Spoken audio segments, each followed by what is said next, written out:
Why do all these sequels just feel like glorified DLC? That is a relatively new criticism that I've heard levied at a lot of really good sequels over the past 5 years or so. And while a lot of people levy this criticism in bad faith, I think a lot of people are being genuine with that sentiment. And I think the reason why people say this so much now is because the only games that get sequels nowadays are ones that are pretty much perfect when they come out to begin with. And so when you're making a sequel to a game that got a 9 out of 10 off the bat, there's not a whole lot of space to improve when you're going to the sequel. So that jump in quality to the sequel isn't going to feel that substantial. But God forbid a game be a little bit flawed when it came out or have room to grow. It seems like more and more these days, if a game is not pretty much perfect, scoring above an 85 on Metacritic, it's not going to get a sequel. And that is a shame because some of the best franchises came out of games that were not that great when they came out. Uncharted has become one of the premier franchises in all of video games. People clamor for another one. They have huge accolades, but the first Uncharted game,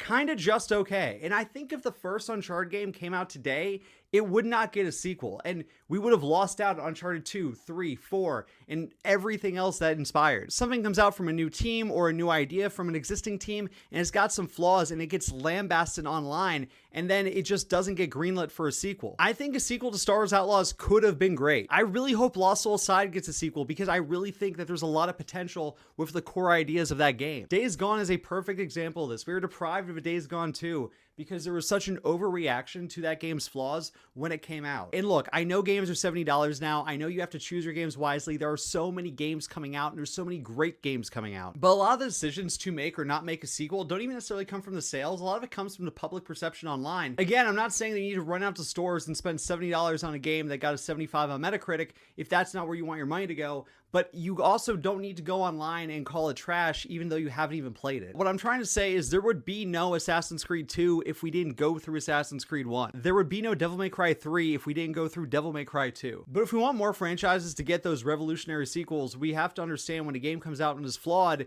that art is an imperfect process. Sometimes it takes a little bit of trial and error to get to the gold. I will forever love an interesting 7.0 where I can tell the developer is really trying to start something, and maybe the next iteration is going to be where all of it comes together. And also, this isn't glorified DLC. You guys are crazy. But let me know in the comments what your favorite transformative sequel is. For me, it's got to be the jump between Assassin's Creed 1 and Assassin's Creed 2 because I actively did not like Assassin's Creed 1 and I loved Assassin's Creed 2. Other than that, Uncharted is another close second where it's just like the jump between those are ridiculous. But let me know what your favorite is, and if you haven't already, give me a follow.